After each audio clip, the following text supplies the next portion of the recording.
ان اللہ وملائکتہ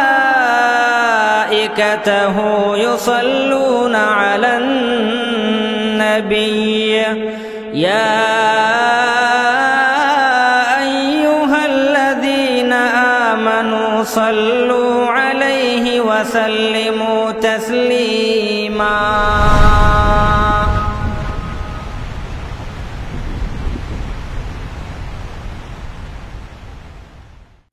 محترم حضرات، پچھلی مرتبہ نبی صلی اللہ علیہ وسلم کی سیرت میں یہ بیان کیا گیا تھا کہ آپ صلی اللہ علیہ وسلم قباء تشریف لے گئے۔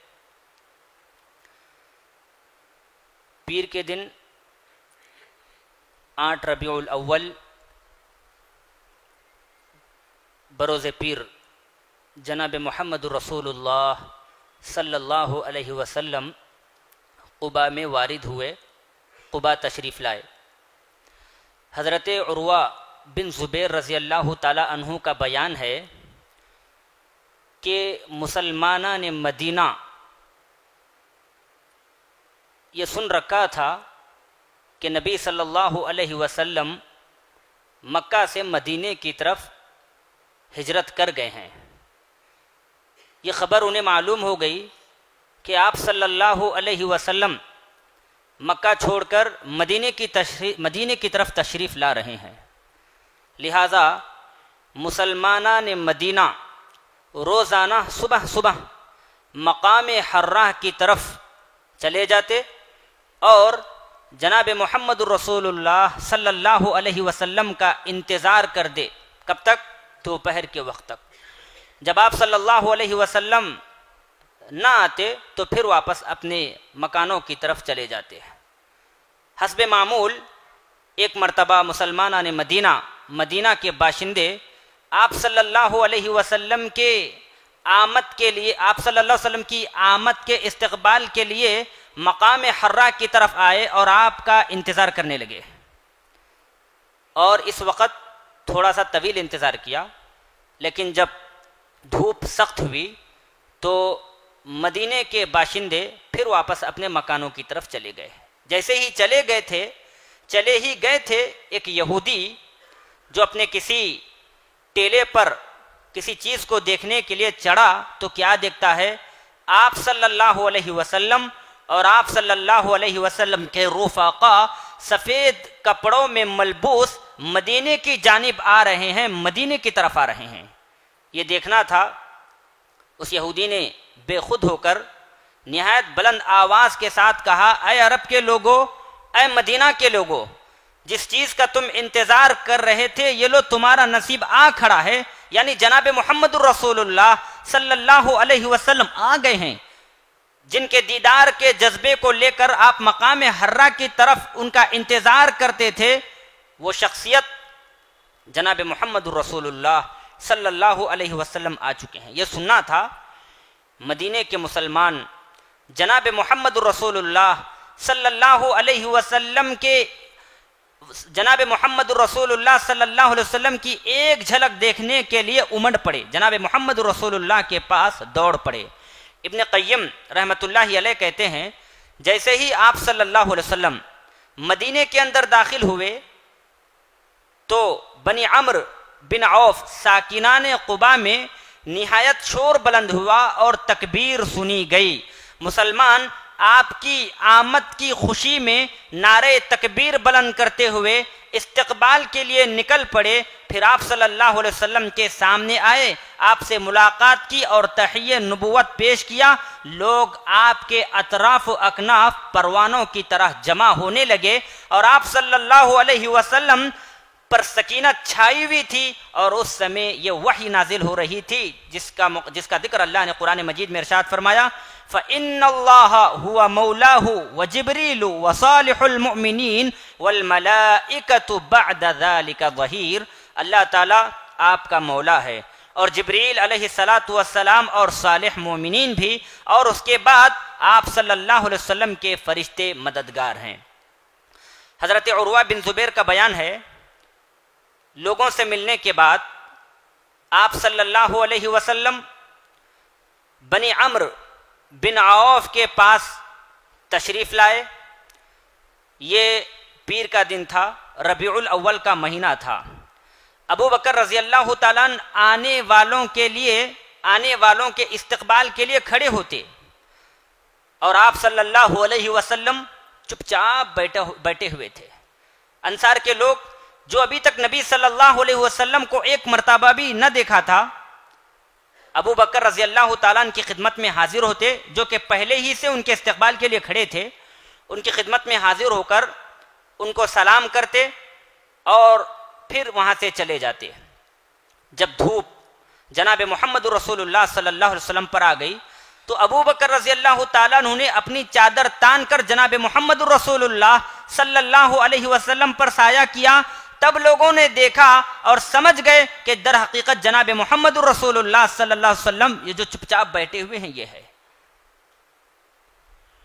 آپ صلی اللہ علیہ وسلم کے استقبال کے لیے، آپ کے دیدار کے لیے سارا مدینہ جناب محمد رسول اللہ صلی اللہ علیہ وسلم کو دیکھنے کے لیے امڈ پڑا تھا۔ یہ ایک تاریخی دن تھا جس کی نظیر سرزمین مدینہ کے باشندوں نے کبھی نہ دیکھی تھی۔ رسول اللہ صلی اللہ علیہ وسلم نے قباء میں کلثوم بن ہدم رضی اللہ تعالی عنہا کے مکان میں قیام فرمایا، اور پھر ادھر حضرت علی رضی اللہ تعالیٰ عنہ، جنہیں نبی صلی اللہ علیہ وسلم نے اپنے بستر پر لٹا کر خود ہجرت کے لیے مدینے کی طرف نکل پڑے تھے، اور حضرت علی رضی اللہ تعالیٰ عنہ سے نبی صلی اللہ علیہ وسلم نے یہ کہا تھا، اے علی تم یہاں پر 3 دن گزارنا اور جو امانتیں لوگوں نے میرے پاس رکھی ہے اس کو ادا کر کے پھر مدینے کی طرف چلے آنا۔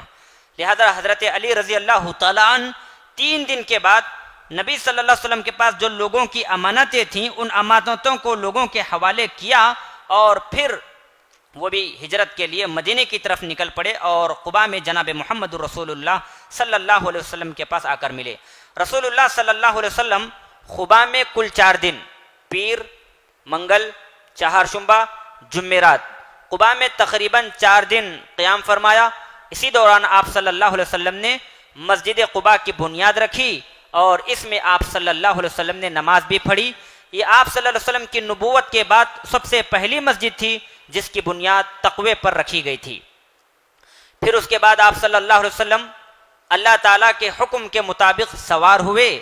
ابو بکر رضی اللہ تعالیٰ عنہ آپ کے ردیف تھے، یعنی آپ کے پیچھے بیٹھے ہوئے تھے۔ آپ صلی اللہ علیہ وسلم نے بنو نجار کو، جو آپ کے ماموں کا قبیلہ تھا، اطلاع بھیج دی تھی کہ آپ صلی اللہ علیہ وسلم مدینے کی طرف جا رہے ہیں، مدینے کی طرف چلے جا رہے ہیں۔ لہذا ان کا قبیلہ تلوار حمائل کر کے جناب محمد رسول اللہ صلی اللہ علیہ وسلم کی خدمت میں حاضر ہوا۔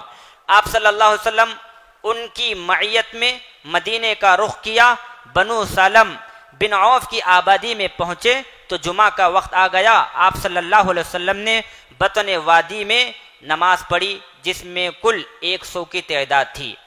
جمعہ کے بعد جناب محمد رسول اللہ صلی اللہ علیہ وسلم مدینہ تشریف لے گئے، اور اسی دن سے یثرب کو مدینۃ الرسول کہا جانے لگا، جسے مختصراً آج ہم اور آپ مدینہ کہتے ہیں۔ یہ نبی صلی اللہ علیہ وسلم کی آمد کے بعد یثرب کا نام بدل کر مدینۃ الرسول مدینہ پڑ گیا، اور یہ نہایت تابناک تاریخی دن تھا، بڑا ہی خوشی والا دن تھا۔ کیا گلی، کیا محلے، کیا کوچے، ہر جگہ جناب محمد رسول اللہ صلی اللہ علیہ وسلم کی آمد کی خوشخبری تھی۔ ہر جگہ جناب محمد رسول اللہ صلی اللہ علیہ وسلم کی آمد کے چرچے تھے۔ انصار کی بچیاں تو خوشی اور مسرت میں ان اشعار کے نغمے بکیر رہی تھی، طلع البدر علینا من ثنیات الوداع وجب الشکر علینا ما دعا للہ داع۔ بہرحال جب نبی صلی اللہ علیہ وسلم مدینہ آئے تو انصار گرچہ کے بڑے دولت مند نہ تھے، صاحب ثروت نہ تھے، مالدار نہ تھے، اور ہر ایک کی یہی آرزو تھی کہ جناب محمد رسول اللہ صلی اللہ علیہ وسلم اس کے یہاں قیام فرمائیں، اور جناب محمد رسول اللہ صلی اللہ علیہ وسلم کی اونٹنی جا رہی تھی، لوگ آپ صلی اللہ علیہ وسلم کی اونٹنی کی نکیل کو پکڑ کر کہہ رہے تھے اے اللہ کے نبی آج میرے ہاں میرے مکان میں قیام فرمائیے، سکونت پذیر ہو جائیے۔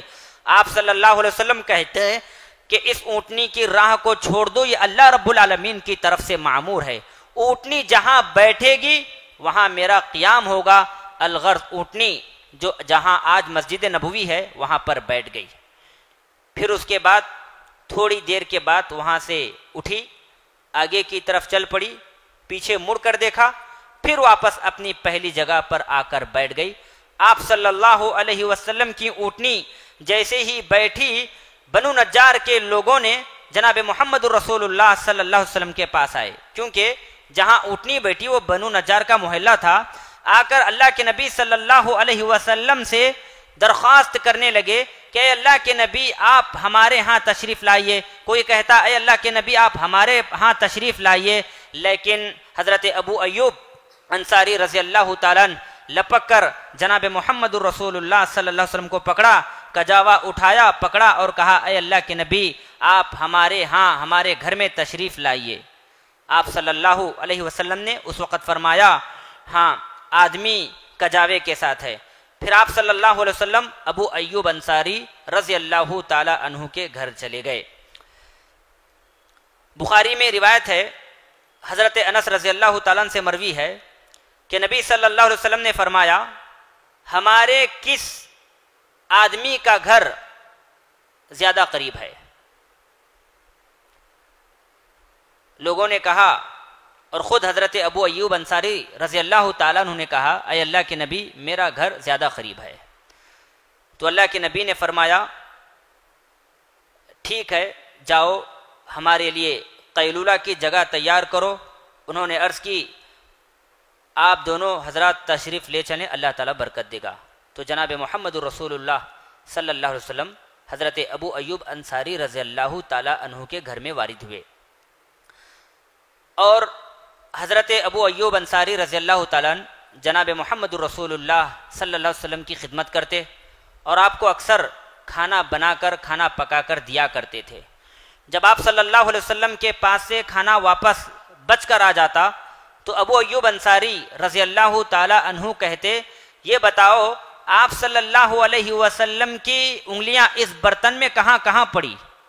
پھر جب آپ کھانا کھاتے تو اپنے ہاتھوں کو اس جگہ رکھتے جہاں پر آپ صلی اللہ علیہ وسلم کی انگلیاں برتن میں پڑی ہوئی تھی، لگی ہوئی تھی، اور آپ کھانا کھاتے۔ ایک مرتبہ حضرت ابو ایوب انصاری رضی اللہ تعالیٰ عنہ نے لہسن کا سالن پکا کر دیا، پھر اس کے بعد جب کھانا واپس آیا تو ابو ایوب انصاری کہنے لگے یہ بتاؤ آپ صلی اللہ علیہ وسلم نے برتن میں کھانا کہاں سے کھانا شروع کیا؟ لوگوں نے کہا کہ اللہ کے نبی صلی اللہ علیہ وسلم نے کھانا نہیں کھایا۔ وہ گھبرا گئے، ڈر گئے، پوچھا کیوں نہیں کھایا؟ اللہ کے نبی کے پاس گئے، خدمت میں گئے، پوچھا اے اللہ کے نبی آپ نے کھانا کیوں نہیں کھایا؟ تو اللہ کے نبی نے فرمایا میں لہسن کو پسند نہیں کرتا۔ تو ابو ایوب انصاری کہنے لگے جس چیز کو آپ پسند نہیں فرماتے اس چیز کو میں بھی پسند نہیں کروں گا۔ الغرض چند دن کے بعد آپ صلی اللہ علیہ وسلم کی زوجہ محترمہ حضرت سودا رضی اللہ تعالی عنہا اور آپ صلی اللہ علیہ وسلم کی دو صاحبزادیاں حضرت فاطمہ اور حضرت ام کلثوم رضی اللہ تعالی عنہا اور حضرت اسامہ بن زید رضی اللہ تعالیٰ عنہ اور ام ایمن رضی اللہ تعالی عنہا بھی آ گئی۔ ان سب کو حضرت عبداللہ بن ابی بکر رضی اللہ تعالیٰ عنہ آل ابی بکر کے ساتھ جن میں حضرت عائشہ رضی اللہ تعالی عنہا بھی تھیں لے کر آئے تھے۔ البتہ نبی صلی اللہ علیہ وسلم کی ایک صاحبزادی حضرت زینب رضی اللہ تعالیٰ عنہ جو حضرت ابو العاص رضی اللہ تعالی عنہ کے پاس باقی رہ گئی تھی وہ ہجرت نہیں کر سکی کیونکہ ابو العاص نے انہیں ہجرت کرنے کے لیے آنے نہیں دیا۔ بہرحال وہ جنگ بدر کے بعد اللہ کے نبی صلی اللہ علیہ وسلم کے پاس تشریف لا سکیں۔ حضرت عائشہ رضی اللہ تعالیٰ عنہا کا بیان ہے مدینے میں ایک بیماری عام ہوا کرتی تھی، یعنی مدینے کے لوگ ہر سال بیماریوں میں مبتلا ہوا کرتے تھے چونکہ آب و ہوا صحیح نہیں تھی، جس کی وجہ سے حضرت ابو بکر صدیق رضی اللہ تعالیٰ عنہ اور حضرت بلال رضی اللہ تعالیٰ عنہ بیمار پڑ گئے۔ حضرت عائشہ رضی اللہ تعالیٰ عنہ فرماتی ہیں کہ جب یہ دونوں بیمار پڑ گئے تو میں جناب محمد رسول اللہ صلی اللہ علیہ وسلم کی خدمت میں حاضر ہوئی اور کہنے لگی کہ اے اللہ کے نبی، مدینے کی فضا کی وجہ سے ابو بکر صدیق رضی اللہ تعالیٰ عنہ اور حضرت بلال رضی اللہ تعالیٰ عنہ بیمار پڑ گئے ہیں۔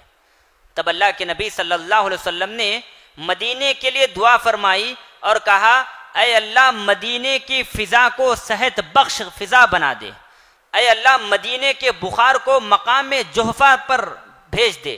تو اللہ رب العالمین نے جناب محمد رسول اللہ صلی اللہ علیہ وسلم کی دعا کو قبول فرمائی، یہاں تک حیات طیبہ کی ایک قسم اور اسلامی دعوت کا ایک دور یعنی مکی دور پورا ہو جاتا ہے۔ اب اس کے بعد مدنی حالات شروع ہو جاتے ہیں۔ مدنی حالات کیا تھے، کیسے تھے، انشاءاللہ اگلی سیرت النبی صلی اللہ علیہ وسلم کے درس میں بیان کیا جائے گا۔ اللہ سے دعا ہے اللہ تعالی ہم تمام کو نبی صلی اللہ علیہ وسلم کی سیرت کو سمجھنے اور ان سے کچھ دروس و عبر حاصل کر کے ان پر عمل کرنے کی توفیق عطا فرما۔ آمین وآخر دعوانا ان الحمدللہ رب العالمین۔